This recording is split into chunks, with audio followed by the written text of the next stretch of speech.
New video shows a Ukrainian truck carrying blindfolded men in Russian military uniforms. This follows Ukraine's incursion into Russia. This morning, the Belgorod region inside Russia has declared a state of emergency. That's over here. You can see where Ukraine has conducted this offensive over the last several days. And this comes as Ukrainian officials are saying that overnight they launched the biggest attack on Russian airfields since the war began. With us now, former CENTCOM Commander General David Petraeus. General, always great to have you on. This Ukrainian activity inside Russia that's been going on for days now, my question to you is, to what end do you think, and how far do you see the Ukrainians taking this? Further, actually, I think is the answer to that, and maybe even to their surprise, because they did achieve enormous surprise with the Russians. They managed to assemble elements of 4 brigades, but not just infantry and armor, but also artillery, air defense, electronic warfare, and so forth. So it's a real combined arms effort with logistics with them. And they managed to break through the not very substantial, but some double lines of defense on the border in that area into Kursk, which is, of course, famous for the largest World War II armor battle. And the first invasion of Russia since World War II, not just since the latest invasion by Russia of Ukraine. What are they doing? Well, they're pushing the Russians out from this. They're gaining an enormous morale boost. They're collecting Russian prisoners for later exchange for Ukrainian prisoners held by Russia. They have cut a very important rail line that Russia uses to send logistics and troops from, say, the Moscow region down to the southeastern part of Ukraine, and that's quite significant and largely overlooked. And now they continue to expand this. It's a huge blow to Putin, needless to say, and they have been able to solidify this to a degree where I think a lot of us thought this was going to be more of a raid. This has gone on for a week now, and the Russians are still scrambling. They're having to pull forces from the southern area to react to this. It's obvious that their border forces and the territorial forces and the National Guard have been incapable of standing up to the Ukrainians, who continue actually to push this out a bit further. Their military commander, General Syrskyi, who, by the way, was the one who oversaw the Kharkiv offensive, as you may recall, in the fall of the first year that was so successful, he has announced that they have control over about 1,000 square kilometers of Russian territory. That's maybe not quite a third of the state of Rhode Island. So not a huge area in the grand scheme of things, but a very significant achievement by the Ukrainian forces. And it really, I think, changes a bit the old psychological impact or the outlook of those in Kyiv in particular. And again, in blue here, you can see the area roughly that we think the Ukrainians now control. We do have this new video we were showing just moments ago while you were talking. This is of the Ukrainians putting up border defenses on that region in Ukraine, south of Kursk, in preparation for what could be some kind of Russian counterattack. What kind of response do you anticipate, General, from Russia? Well, so far it's been somewhat muddled. There's no clear commander. Putin has put the minister essentially for emergency affairs in charge of this. I don't know how that works out. What is his headquarters? How does it interface with the military headquarters in that area? As I mentioned, they have reportedly pulled some forces from the southern part of Ukraine. I think they're trying to continue their offensive in the southeastern area, in Donetsk in particular, and not interfere with that. And that does, to be fair, continue to achieve incremental gains against Ukrainian forces. And that has to be continued to be worrisome for the Ukrainians. But so far, not a particularly coherent response yet. And what the organizational architecture of this will eventually be is not yet clear to the observers out there. Eventually, they have to really push some forces against this to get the Ukrainians out of Russian territory. But again, not yet clear how precisely they're going to do that and where the combat power comes from. What it does show is, again, how relatively inadequate these Russian forces inside Russia actually are, as they're sending all of their mainline forces into the offensive in the southeast and holding the line in the south. You talked about the actions the Ukrainians are taking inside Russia. We got that word overnight of these Ukrainian airstrikes, we believe by drones, on 4 Russian airfields. Again, inside Russia. Ukrainian officials say this is the biggest attack on Russian airfields since the beginning of the war. We've got about 45 seconds left. General, how much do you think Ukraine can continue to strike inside Russia? I think they're going to continue it with increased tempo. They're producing more and more drones. As I'm sure you've heard, they have a goal of producing 1 million drones in a 12-month period. Now, most of those are the short-range, cheap suicide drones, but they're also producing longer range. And of course, the farther they get into Russia, the farther they can reach with these drones. And of course, they're trying to degrade the Russian Air Force ability to launch these very substantial glide bombs, which can travel 50, 70 kilometers and then slam into cities near the border like Kharkiv, which continues to be a problem. That's the one where they held the Russian advance outside artillery range, but is still worrisome as well. General David Petraeus, always great to see you. Thank you so much for coming on CNN News Central this morning. It's now a week into this operation, and the first thing that we can say about it was this really took the Russians, who had previously had the momentum on the battlefield, by surprise, and has seriously put them on the back foot. Well, one of the initial focal points in the incursion into the Kursk region was around the town of Sudzha, and this town is critical for a number of reasons, one of which is there is an important gas transit point for Russian gas to reach Europe. The Ukrainians essentially have basically shown that they have been able to seize control here of a critical piece of energy infrastructure. We have reports of Ukrainians reaching about 11 miles north of the town of Sudzha, where they appear to have control. But we also have Russian officials who are telling us that some 30 miles away, that they are also conducting evacuations south of that town. Russian President Vladimir Putin has said that it was the job now of Russia's border forces, of its military, to knock out and squeeze out Ukrainian forces from this territory. It would be hard to overstate how much this incursion by Ukraine sort of chips away at Russian President Vladimir Putin's aura of mastery and control, that he is the person who is ultimately responsible for, defending the nation, securing its borders. Well, it's going to force the Russians, and it has forced the Russians, to divert forces away from other sectors, possibly away from those parts of the front in the Donbass where they've committed forces to this sort of relentless offensive. Kursk region is just over the border from Sumy region, which has basically been kind of a dormant line in the conflict. We're seeing images of the sort that we haven't seen sort of since the opening days and weeks of the Russian full-scale invasion.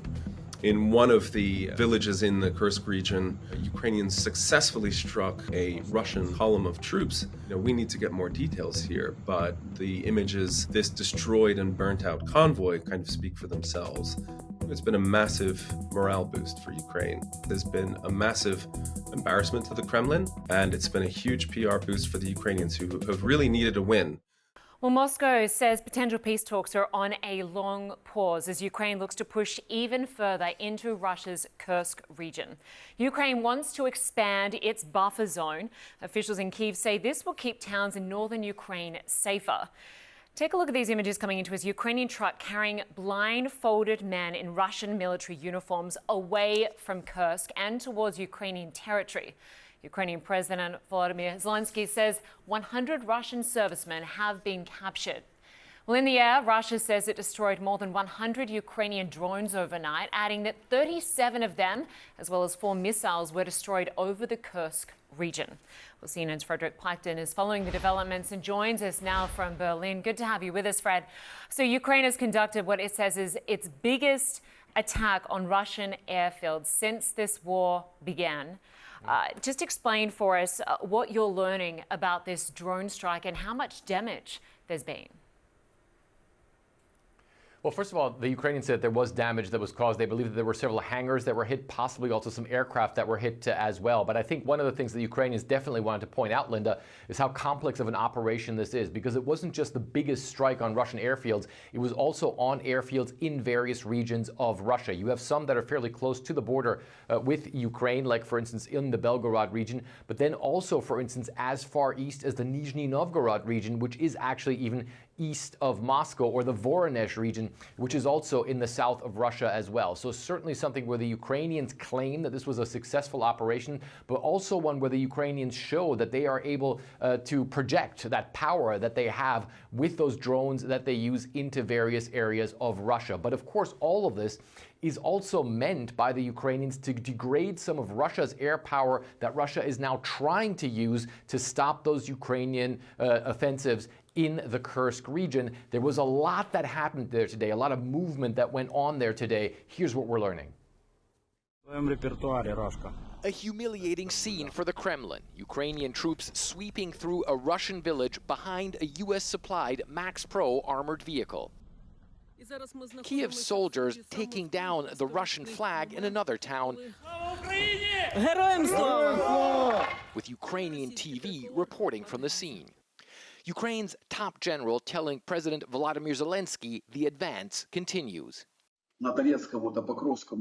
Troops have advanced 1 to 2 kilometers in various directions, he says, and then adds, since the beginning of this day, we've taken captive about 100 enemy soldiers. The Ukrainians say they want to create a buffer zone in this part of Russia to stop Moscow's army from attacking Ukrainian territory in the future. But the Blitz offensive is also a major morale boost for Ukraine. A commander fighting inside Russia tells CNN, catching the Russians off guard. They were shocked by such a rapid advance, he says. They were in tactical encounters and willingly surrendered to the defense forces. And then every warrior, every soldier who defends their homeland probably had a dream of stepping onto Russian soil and destroying the enemy there. These feelings are impossible to forget.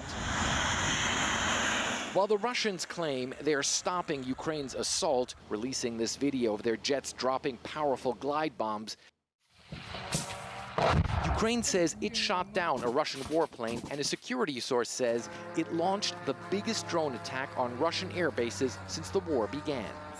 Russian leader Vladimir Putin has vowed a crushing response to Ukraine's incursion, but even Kremlin-controlled TV acknowledging that won't be so simple. Unfortunately, I must say that in some settlements, the enemy is holding their ground, and we will need to fight them out of there. That will not happen as fast and as easy as we want it to. The Ukrainians have said they will continue to push forward and fortify the gains they've made, hoping to withstand the massive counterattack the Kremlin has promised.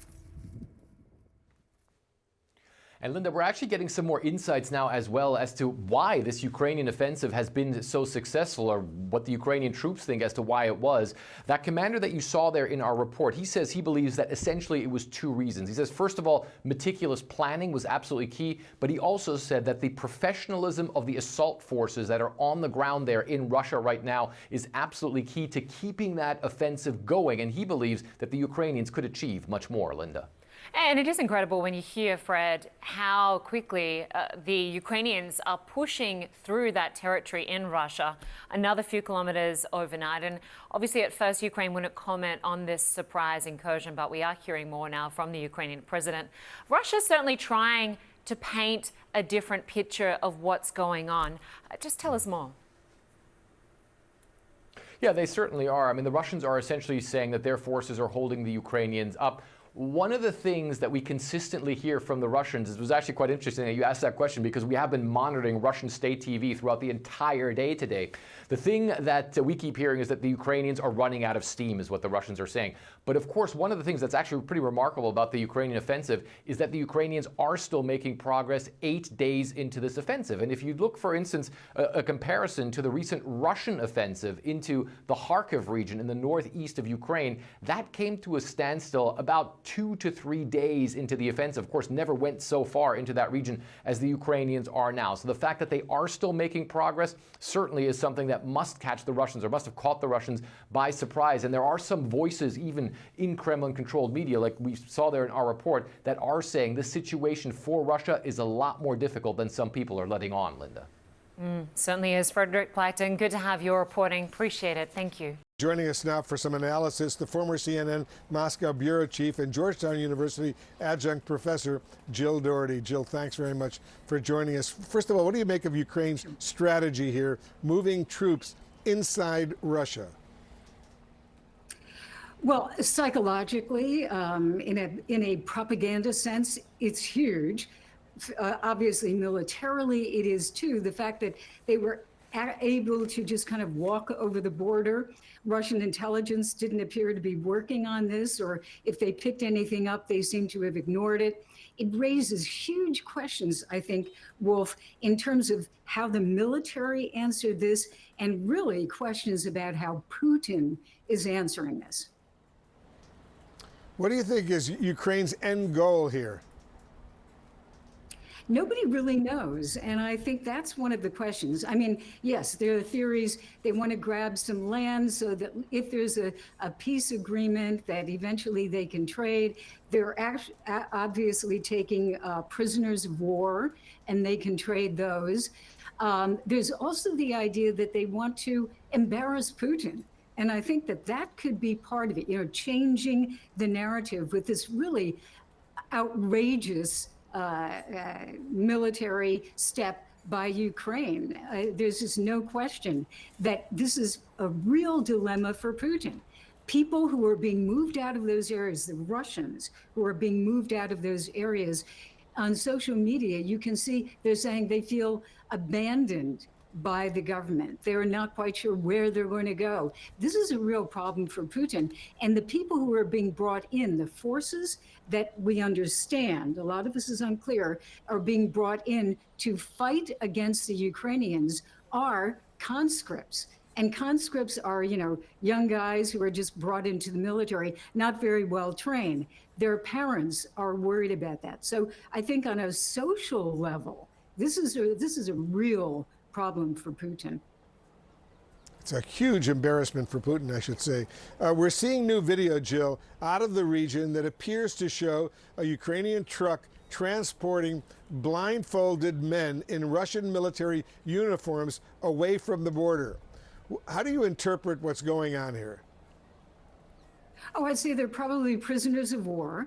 And they're probably, this is just my personal opinion, but they're probably going to be used for exchanges. And that is another purpose for this military operation.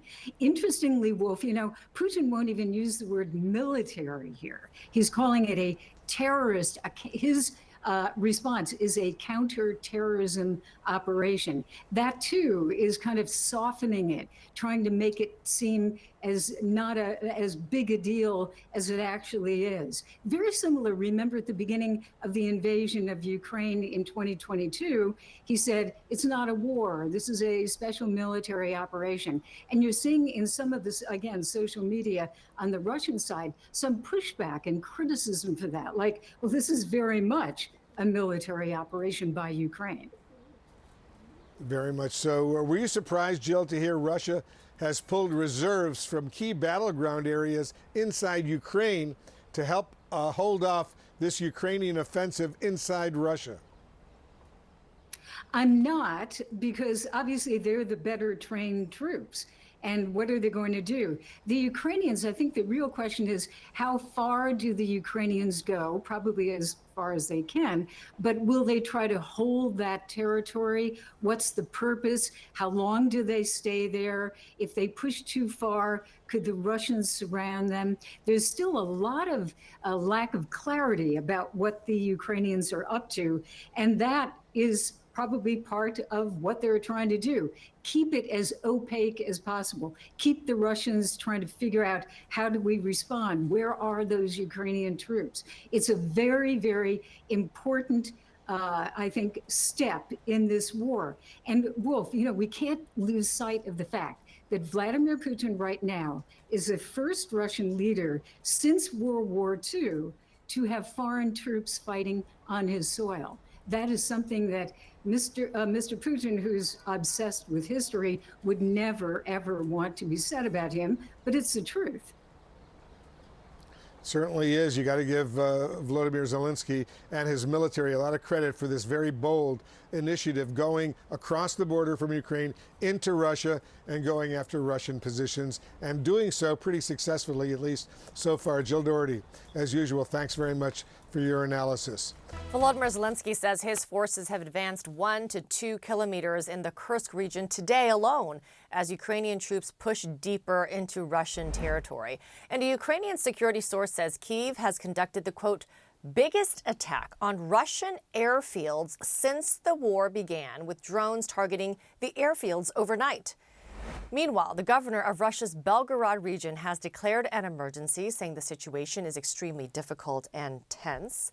And earlier, Russia's National Guard said that it has tightened security at a nuclear power plant in the southwestern Kursk region. Let's dig a little deeper now. Joining me now is CNN political and national security analyst David Sanger. He's also the author of New Cold Wars, China's Rise, Russia's Invasion, and America's Struggle to Defend the West. Welcome, and thanks so much for your time, David. I mean, it really is extraordinary to see this quick turn of events in Ukraine's favor.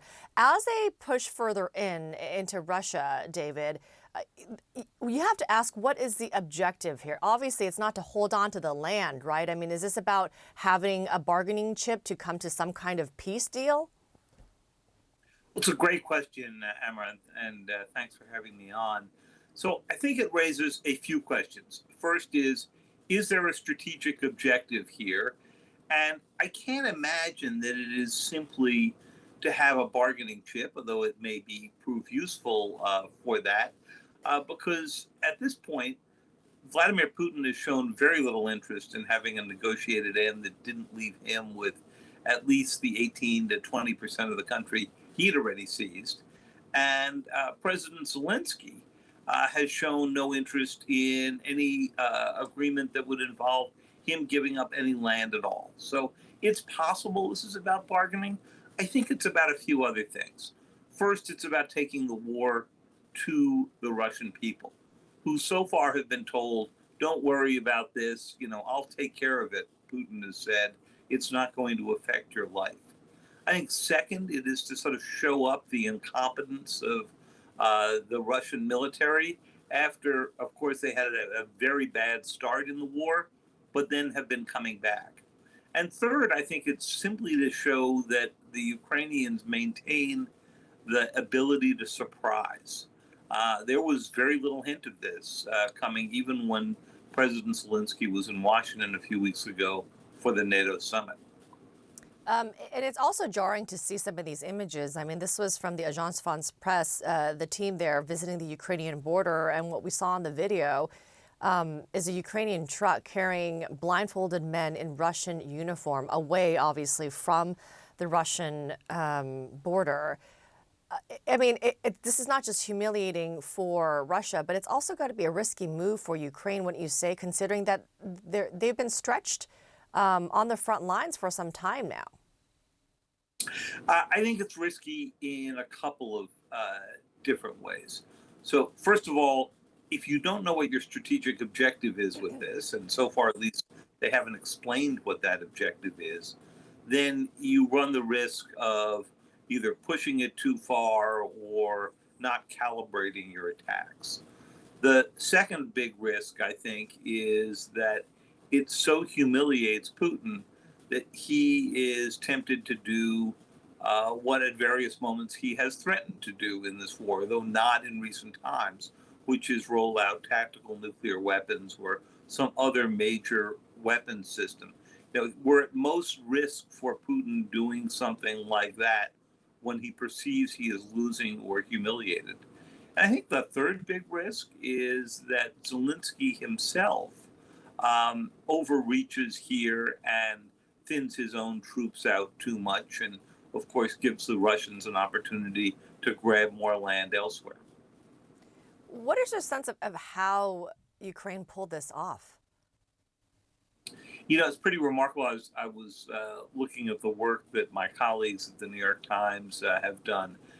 Huge secrecy about it. They moved a number of forces stealthily into the area, had people hanging out in houses out there, often not in uniform, pretending that they were on doing exercises when in fact they were preparing for this attack.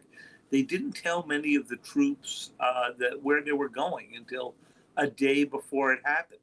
What's that sound like? It all sounds like the way the Russians pulled off the actual invasion of Ukraine in February of 2022. And just quickly before we go, David, what is the West saying about all this? Precious little, which is somewhat remarkable. President Biden was asked about it as he was getting onto his helicopter the other day, and he said, "I don't think I want to talk about this." They don't want to talk about it because they must be deeply uncomfortable with what Zelensky is doing, and with the likelihood that he's using some American equipment to do it. And of course, the rule we've heard is no American weapons can be used against Russia in Russian territory. We don't know that they're using American weapons, but the images seem to suggest they may well be using American-provided transport. Yeah, always a concern that this could lead to an escalation. David Sanger, thank you very much.